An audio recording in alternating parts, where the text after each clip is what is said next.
गजब का जोश, गजब का जुनून, गजब का उत्साह रखते हैं मंजिल को पाने वाले। गजब का जोश, गजब का जुनून, गजब का उत्साह रखते हैं मंजिल को पाने वाले। किसी आसमां से नहीं टपकते जमी पर आसमां को छूने वाले। नमस्कार, मैं हूं सत्येंद्र धाकड़ और इसी मोटिवेटिव थॉट के साथ आज आपके लिए लेके आया हूं, क्योंकि चूंकि अभी नवंबर आ गया है और बहुत सारे बच्चे बोर्ड एग्ज़ाम के ऐसे रहते हैं कि वो दीपावली तक पढ़ते तो हैं मगर पढ़ते नहीं हैं। तो उनके लिए ये वीडियो खास है कि अगर आपने अभी तक भी कुछ अच्छे से नहीं पढ़ा है तो भी आप यहाँ से भी शुरू करके बहुत अच्छे नंबर ला सकते हो। एक कहावत कहते हैं ना कि जब जागो तभी सवेरा। तो अभी भी कोई ज़्यादा देरी नहीं हुई है। नवंबर आया है, नवंबर के बाद पूरा दिसंबर है, जनवरी है, फरवरी है, उसके बाद मार्च में आपके एग्ज़ाम्स होने वाले हैं। तो 5 मिनट का ये वीडियो है, आपके बहुत काम का है। मैं इसमें आपको बताने वाला हूँ कि आपको क्या करना है। यहाँ से आप क्या करें कि आप जो स्टार्ट से पढ़ रहे हैं, शुरू से पढ़ रहे हैं, उनके जैसे नंबर ला सकते हो। 90% नंबर बना सकते हो, 95% बना सकते हो, यानी आप टॉपर बन सकते हो। ऐसा आपको क्या करना है? तो उसके लिए आज का टॉपिक, पढ़ाई नवंबर से स्टार्ट करें और प्राप्त करें 90% मार्क्स। ये इसमें प्लस लगा दीजिए, 90% प्लस मार्क्स, यानी 90 से भी ज़्यादा प्राप्त कर सकते हो, इस बात की गारंटी। बस कुछ बातें ध्यान रखनी है। क्या बातें ध्यान रखनी वो मैं आपको अभी बता रहा हूँ। फिलहाल इसे हम मिटा दें ताकि हम अपना मुद्दा आपको समझा सकें प्रैक्टिकली कि क्या करना है आपको। देखिए, आपको ज़रूरत है यहाँ से एक प्लानिंग करने की, क्योंकि समय कम है। तो हमें सबसे पहले क्या करना है, अपनी प्लानिंग करनी है कि अब हम क्या करें। प्लानिंग मतलब कोई भी काम करने के पहले की रूपरेखा तैयार करिए। तो आपके पास कितना समय है? आपके पास यहाँ पर है 3 महीने है। 3 महीने हैं। आप ये कहीं एक कागज़ पर लिखें। 3 महीने कौन कौन से हैं आपके पास? है नवंबर टू दिसंबर, ठीक, और दिसंबर टू जनवरी, और जनवरी टू फरवरी, ठीक। ये 3 महीने आपके पास हैं। इसके बाद मार्च में आपके पेपर हो जाएंगे, यानी एग्जाम्स कहाँ होंगे? एग्जाम होंगे आपके मार्च में। तो इसको तो आप छोड़ दीजिए, ये आपके किसी काम का नहीं है, क्योंकि इसमें तो आपकी लंका लगने वाली है। लंका लगने का मतलब आपका पेपर हो ही जाएगा। जो आप तैयारी करोगे, जैसी करोगे, ये आपको उसका परफॉर्म करना है। तो इनमें हम क्या करें? तो सबसे पहले आज ही, जैसे ही आप ये वीडियो देखो, सबसे पहले इन 3 महीने के हिसाब से अपना टाइम टेबल और टारगेट दोनों डिसाइड करिए। पहले टाइम टेबल और तीसरा टारगेट, यानी एक तरह से डबल टी वाला मामला हो गया। डबल टी मतलब एक टी का मतलब हो गया टाइम टेबल, ठीक, और दूसरे का मतलब हो गया टारगेट। मतलब आपको कितने समय में कौन सा सब्जेक्ट पढ़ना है, खत्म करना है, ये आपको आज ही डिसाइड करना पड़ेगा। कैसे करेंगे इसका डिसाइडमेंट? आपके पास मान लीजिए, सपोज मैं एक का एग्जांपल दे रहा हूं, आपके पास 5 सब्जेक्ट हैं। मैं मान लेता हूं मैथ्स वाला एक विद्यार्थी हो या बायोलॉजी वाला है, कोई भी कॉमर्स, कोई भी, उसके पास 5 सब्जेक्ट हैं। तो वो सबसे पहले ये डिसाइड करे कि उसके सब्जेक्ट्स में से कौन सा कठिन लगता है। उसके लिए प्रायोरिटी, जो कठिन लगता है उसको ज़्यादा समय देना है, और कितने जो बहुत आसान है उसके लिए सबसे कम समय देना है। तो ये टाइम टेबल के हिसाब से आपको टारगेट अचीव करना है। पहले टाइम टेबल डे वाइज करें, यानी एक दिन का बनाए। पहले किसका बनाए? एक दिन का। अब हम क्या करते हैं, अचानक पूरी साल भर का बना, एक दिन का टाइम टेबल बनाइए और उसको फॉलो करके देखिए कि आप कर पा रहे हैं कि नहीं।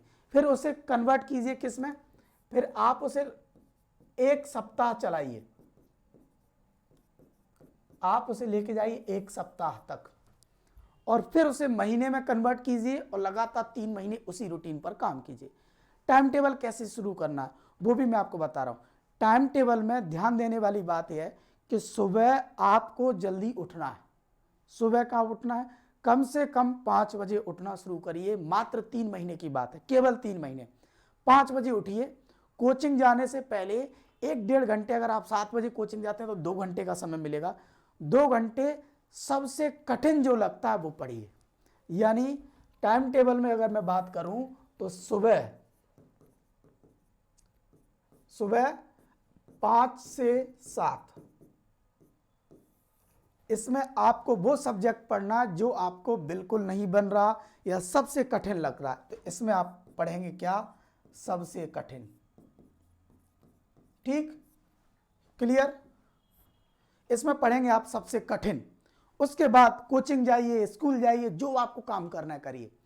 दिन में मैं कोचिंग का टाइम टेबल सेट नहीं कर सकता, अपनी सबकी अपनी अपनी अलग अलग कोचिंग है, स्कूल्स है, लेकिन फिर भी मैं ये मानता हूं कि पूरे दिन में आपको 2 घंटे और निकालने हैं। पूरे दिन की बात कर रहा हूं, पूरे दिन में आप 2 घंटे और निकालिए।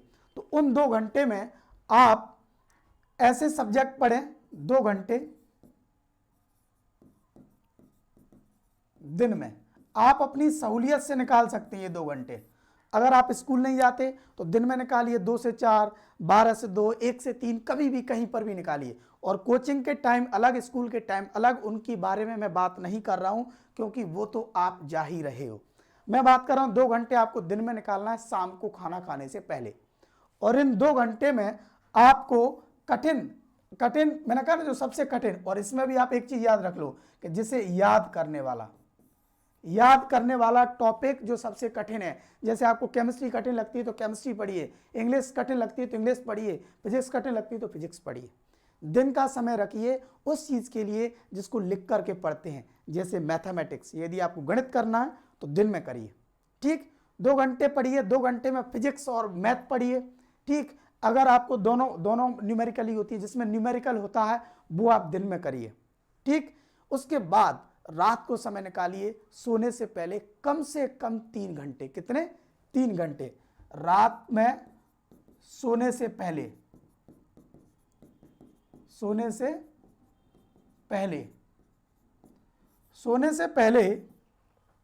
कितना समय निकालना है आपको? 3 घंटे निकालना है। सोने से पहले 3 घंटे चाहिए आपको। सोने से पहले आपको कितने चाहिए?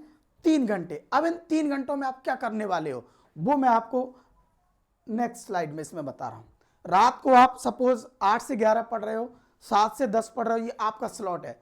इसमें आप जाइए और जाते से ही 2 घंटे याद करने के लिए जो होमवर्क मिल रहा है कोचिंग्स में, जो टेस्ट है यानी टेस्ट की तैयारी, अगर टेस्ट चल रहे हैं तो टेस्ट की तैयारी करिए। टेस्ट है तो उनकी तैयारी करनी है, टेस्ट की तैयारी। ठीक है, होमवर्क जो भी आपका है वो आपको इसी में निपटाना है। कोचिंग के होमवर्क होते हैं, स्कूल्स के होमवर्क्स होते हैं, वो आप उसमें निपटाइए इसको। ठीक, आखिरी का बचा 2 घंटे में, ये रात को 2 घंटे और आखिरी एक घंटा रात में, इसमें आपको करना है रिवीजन। क्या करना है?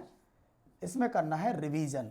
क्यों रिवीजन करना है? क्योंकि विज्ञान ये कहती है कि आदमी के पास 2 तरीके का माइंड होता है, एक जागने वाला, एक सोने वाला। जागते टाइम तो अपन पढ़ते ही हैं, लेकिन सोते सोते भी जो लोग पढ़ते हैं उनके नंबर ज्यादा आते हैं। आप बोलोगे सोते सोते कोई कैसे पढ़ सकता है? आप सोने से पहले पढ़िए और रोज पढ़िए, तो धीरे धीरे आपका जो सोने वाला माइंड है उसके अंदर भी आपकी पढ़ाई फंस जाती है। ठीक, उसे बोलते हैं अनकॉन्शियस माइंड, उसके अंदर भी वो पढ़ाई जाने लगती है, सपनों में भी पढ़ाई आने लगती है। इस शिद्दत से आप पढ़ेंगे और रिवीजन करेंगे, तो रात को सोने से पहले रिवीजन करिए, तो उठते से ही जब आप कठिन चीजें पढ़ोगे तो उठते से ही एक बार 5 मिनट 10 मिनट का स्लॉट वहां भी निकालिए और एक नजर मान लीजिए। अच्छा, इसमें रिवीजन करना क्या है? वो चीजें रिवीजन करनी है जो बहुत कठिन है, जो आपको बहुत कठिन लगती है। जैसे मैं केमिस्ट्री की बात बता दूं, रासायनिक अभिक्रिया रोज रात को पढ़िए, रोज सुबह पढ़िए। और शॉर्ट नोट्स, एक सबसे अच्छी बात बता दी मैं आपको, बता दूं जो टॉपर्स करते हैं, ये नोट पॉइंट है जिंदगी का, वो है शॉर्ट नोट्स। यानी शॉर्ट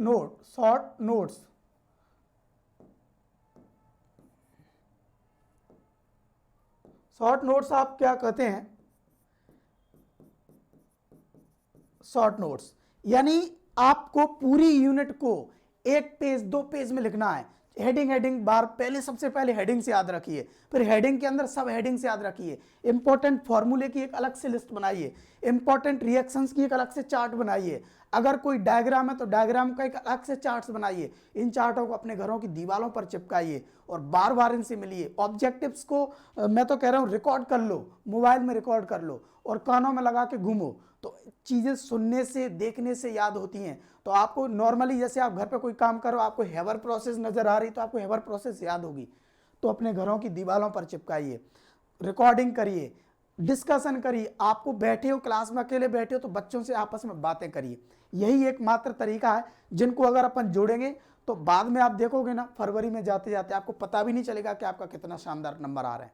ठीक, तो मुद्दे की बात 2-3 थी, फिर से मैं रिपीट कर रहा हूं कि पहला टाइम टेबल, मॉर्निंग का अलग, सबसे कठिन पढ़ना है और हल्का सा रिवीजन करना है। दिन में न्यूमेरिकली पोर्शन को कवर करना है, रात में आपको नॉर्मल जो चीज़ें होमवर्क दी है वो कवर करिए और जो कठिन लगता है उसका रिवीजन करिए। टारगेट आपको अभी यहाँ से बनाना पड़ेगा, 3 महीने बचे हैं, तो आप ऐसा सोच के चलिए कि 1 घंटे क्या डिवाइड करना, 2 घंटे, ये आप अपनी हैसियत के हिसाब से काम करिए। हैसियत मतलब आपको लगता है कि हमारा पोटेंशियल ऐसा है कि हमें हिंदी ज़्यादा पढ़ने की ज़रूरत नहीं है, तो आप हिंदी के लिए 2 दिन में 1 घंटे निकालिए। ठीक, जैसे मैं यहाँ से पढ़ा रहा हूँ वो वीडियो पढ़िए, काफ़ी है, सफिशियंट है, उसके अलावा आपको कुछ भी पढ़ने की ज़रूरत नहीं है। ठीक, इंग्लिश आप साल भर से पढ़ रहे हैं, उसके लिए भी आप अगर अल्टरनेट समय निकाल सकते हो कि एक दिन हिंदी पढ़ ली, एक दिन इंग्लिश, तो हफ्ते में 3 दिन हिंदी, 3 दिन इंग्लिश पढ़िए। बाकी के आपके पास बचे हुए 3 टॉपिक को डिवाइड कर दीजिए। एक टॉपिक को हम सुबह पढ़ेंगे, एक टॉपिक को हम शाम को पढ़ेंगे और एक टॉपिक को हम दोपहर पढ़ेंगे। दोपहर में हम उसे पढ़ेंगे जो न्यूमेरिकल होगा, शाम को हम उसे पढ़ेंगे जो ज़्यादा कठिन नहीं होगा लेकिन ठीक है, पढ़ने लायक है, और सुबह हम उसे पढ़ेंगे जो सबसे ज़्यादा कठिन होगा। इस फॉर्मूले का यूज़ करिए दोस्त, मैं दावा करता हूं आपको सक्सेस मिलेगी और बहुत शानदार नंबर आएंगे। ठीक, उम्मीद करता हूं कि आप मेरी इन बातों से एग्री करेंगे और ऐसा करेंगे। ठीक, यूट्यूब चैनल पर बने रहें, दोस्तों तक भी ये वीडियो भेजिए, सबके काम का है, लोगों को पता नहीं रहता करना क्या है। ऐसे ही बहुत अच्छी अच्छी टिप्स और ट्रिक्स लेकर के मैं आपके बीच आता रहूँगा। बहुत बहुत धन्यवाद, थैंक यू।